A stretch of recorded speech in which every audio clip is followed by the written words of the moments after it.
வணக்கம். மாலை முரசு செய்திகளை விரிவாக பார்ப்பதற்கு முன் தலைப்புச் செய்திகள். இலங்கை நாட்டின் புதிய பிரதமராக ஹரிணி அமரசூரிய பதவியேற்பு. தேசிய மக்கள் சக்தி கட்சியின் புதிய அமைச்சர்களும் பதவியேற்றுக் கொண்டனர். අධ්‍යාපන අමාත්‍ය ශ්‍රී ලංකා ප්‍රජාතාන්ත්‍රික සමාජවාදී ජනරජයේ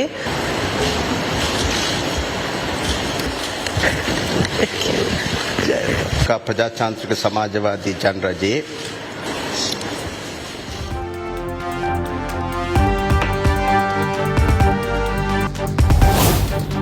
மத்திய அரசின் 16வது நிதி ஆணைய குழுவுடன் முதலமைச்சர் மு.க. ஸ்டாலின் ஆலோசனை. வரி பகிர்வின் அடிப்படையில் தமிழகத்திற்கு உரிய நிதியை வழங்க வேண்டும் என வலியுறுத்தல்.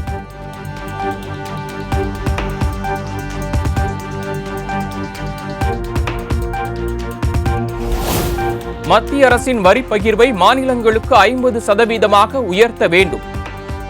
மத்திய நிதிக்குழுவினருடனான ஆலோசனைக் கூட்டத்தில் முதலமைச்சர் மு.க. ஸ்டாலின் வலியுறுத்தல். ஒன்றிய வருவாயில் மாநிலங்களுக்கான வரி பகிர்வின் பங்கு 50 விழுக்காடு உயர்த்தப்படுவதுதான் முறையானதாகவும் அனைவருக்கும் ஏற்புடையதாகவும் இருக்கும் என்று நம்புகிறோம். இவ்வாறு 50 விழுக்காடு பங்கீடு வழங்கப்பட்டால் மட்டுமே மாநிலங்கள் தங்களுடைய தேவைகளுக்கேற்ப வளர்ச்சி திட்டங்களை செயல்படுத்தி நிதி மேலாண்மையில் உரிய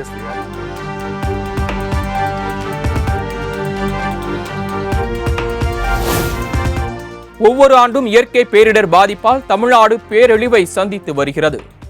பேரிடர் பாதிப்பை சமாளிக்க உரிய நிதியை மத்திய அரசு வழங்க வேண்டும் எனவும் முதலமைச்சர் மு.க. ஸ்டாலின் வலியுறுத்தல்.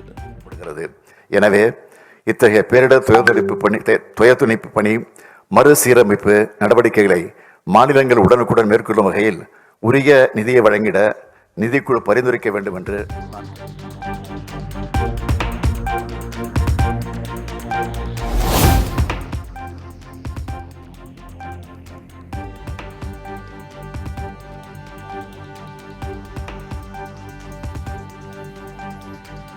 சென்னையில் ஆபரண தங்கம் விலை சவரனுக்கு 480 ரூபாய் உயர்ந்து 55,960க்கு விற்பனை.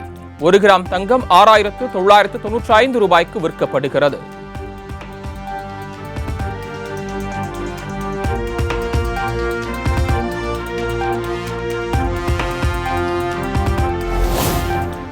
நைஜீரியா பயணத்தை முடித்துக் கொண்டு பிரேசில் சென்றடைந்தார் பிரதமர் நரேந்திர மோடி.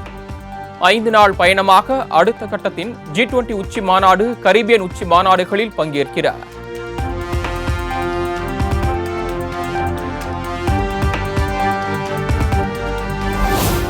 G20 உச்சி மாநாட்டில் பங்கேற்பதற்காக பிரேசில் சென்றடைந்த பிரதமர் மோடிக்கு இந்திய சமூகத்தினர் உற்சாக வரவேற்பு.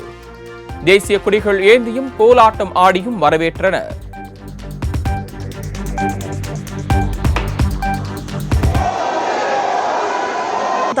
स्वागत की थी जो वो भी वहां पर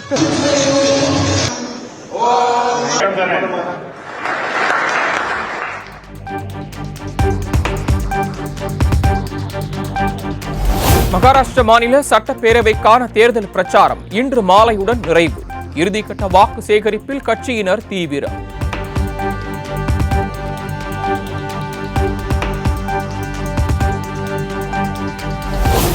(288) சட்டப்பேரவை தொகுதிகளை கொண்ட மகாராஷ்டிர மாநிலத்தில் நாளை மறுநாள் ஒரே கட்டமாக தேர்தல். வாக்குப்பதிவுக்கான ஏற்பாடுகள் தீவிரம்.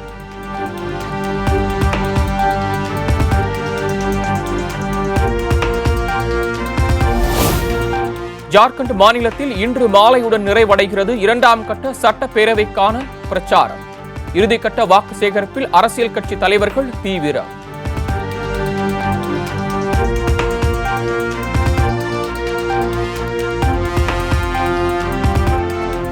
81 தொகுதிகள் கொண்ட ஜார்க்கண்ட் மாநிலத்தில் 38 சட்டப்பேரவை தொகுதிகளுக்கு வரும் 20ஆம் தேதி 2ஆம் கட்ட தேர்தல். வாக்குப்பதிவுகளுக்கான ஏற்பாடுகளில் தேர்தல் ஆணையம் தீவிரம்.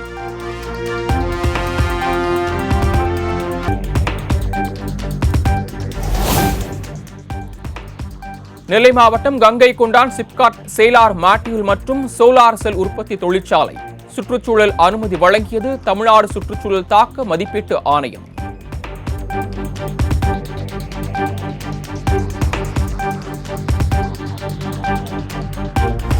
மதுரை மாவட்டம் நடுமுதலை குளத்தில் வெகு விமரிசையாக நடைபெற்ற ஒச்சாண்டம்மன் கோயில் மகா குடமுழுக்கு விழா. ஆயிரக்கணக்கான பக்தர்கள் பங்கேற்று மனமுருகி வழிபாடு.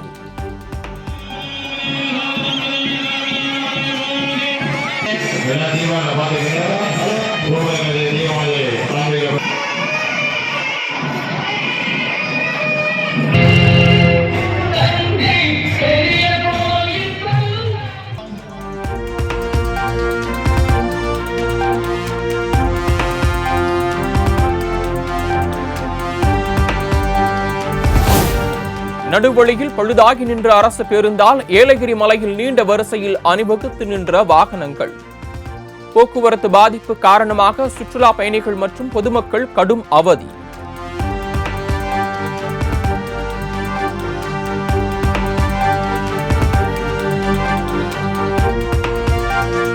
பொள்ளாச்சி அருகே கனமழையால் ஆஞ்சநேயர் கோயிலை சூழ்ந்த காட்டாற்று வெள்ளம். வழிபாடு செய்ய தடை விதிக்கப்பட்டதால் பக்தர்கள் ஏமாற்றம்.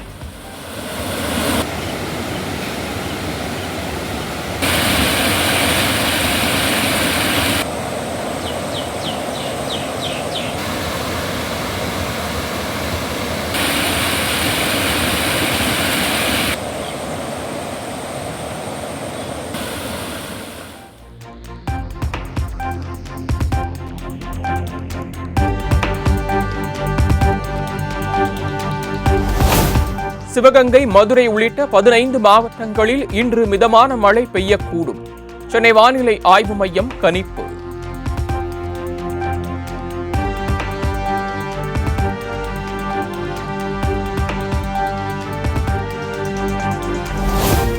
தஞ்சாவூர் மாவட்டத்தில் இன்று பள்ளிகளுக்கு மட்டும் விடுமுறை. தொடர் கனமழை காரணமாக மாவட்ட ஆட்சியர் பிரியங்கா பங்கஜம் அறிவிப்பு.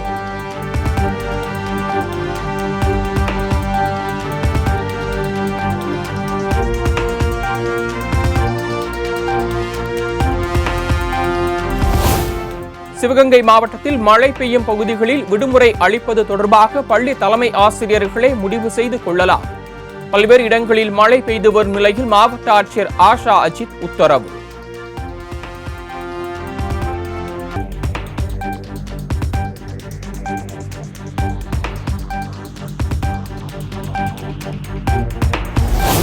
நாகை மாவட்டம் வேதாரண்யத்தில் 19 சென்டிமீட்டர் மழை பொழிவு.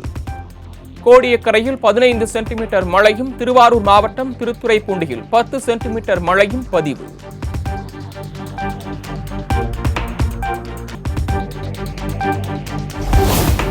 தஞ்சை, நாகை, திருவாரூர் உள்ளிட்ட மாவட்டங்களில் கொட்டி தீர்த்த கனமழை. சாலைகள், பேருந்து நிலையங்களில் தண்ணீர் குளம் போல தேங்கியதால் மக்கள் அவதி.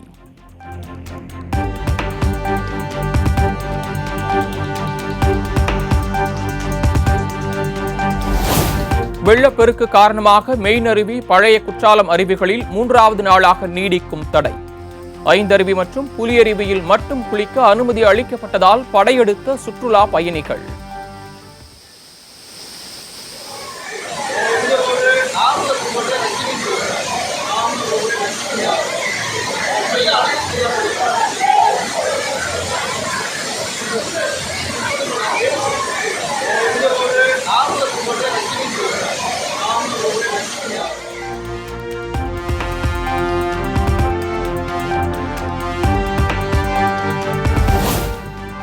மேட்டூர் அணைக்கு நீர்வரத்து வினாடிக்கு 10,449 கன அடியாக அதிகரிப்பு. அணையிலிருந்து காவிரி ஆற்றில் வினாடிக்கு 2000 கன அடியும், கிழக்கு மேற்கு கால்வாய் பாசனத்திற்காக 500 கன அடி தண்ணீரும் வெளியேற்றம்.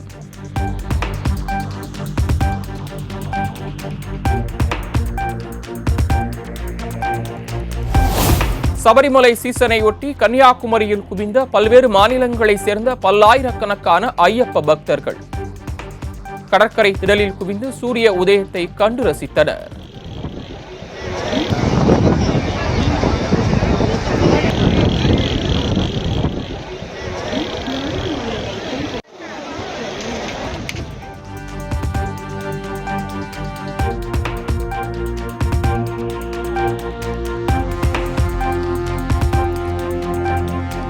திருவண்ணாமலையில் எந்த நேரத்திலும் இடிந்து விழும் பரிதாப நிலையில் காணப்படும் தரைப்பாலம். அசம்பாவிதங்கள் ஏற்படும் முன்பு சீரமைக்க வேண்டும் என பொதுமக்கள் கோரிக்கை.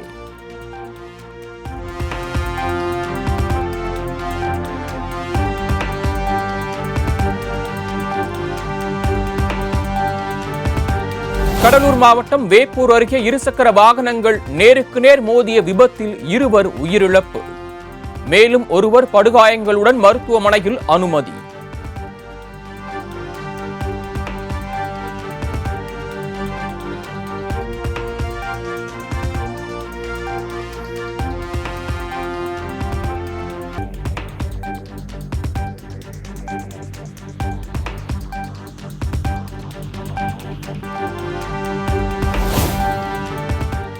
தொன்னூற்று 4 வயது வரை தமிழ்நாட்டு மக்களுக்காக உழைத்த கலைஞரின் பெயரை அரசு திட்டங்களுக்கு சூட்டுவதில் என்ன தவறு இருக்கிறது? அதிமுக ஆட்சியில் அம்மா உணவகம், அம்மா உப்பு என்றெல்லாம் அரசு திட்டங்களுக்கு பெயர் சூட்டியது யார் எனவும் எடப்பாடி பழனிசாமிக்கு துணை முதலமைச்சர் உதயநிதி கேள்வி.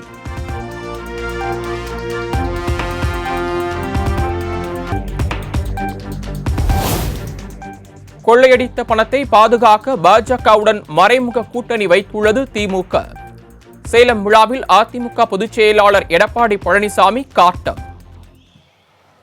திராவிட முன்னேற்ற கழகத்தில் இருக்கின்ற நிதியமைச்சராக இருந்த பள்ளிவேல் தியாகராஜன் அவர்கள் ஒரு ஆடியோவில் குறிப்பிட்டார், திரு உதயநிதி அவர்களும் திரு சபரீசன் அவர்களும் 30,000 கோடி பணத்தை வைத்துக் கொண்டு என்ன செய்வது என்று தடுமாறி கொண்டிருக்கிறார் என்று அந்த ஆடியோ செய்தி.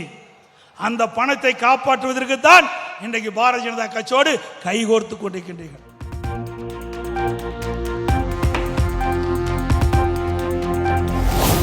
அத்திக்கடவு, அவிநாசி திட்டம் உள்ளிட்ட பல திட்டங்களை கிடப்பில் போட்டுவிட்டது திமுக அரசு. எதிர்க்கட்சித் தலைவர் எடப்பாடி பழனிசாமி குற்றச்சாட்டு. 1652 கோடி ரூபாயில அத்திக்கடவு அவிநாசி திட்டத்தை நானே அடிக்கல் நாட்டினேன். கிட்டத்தட்ட 85% பணி நிறைவேற்றப்பட்டது.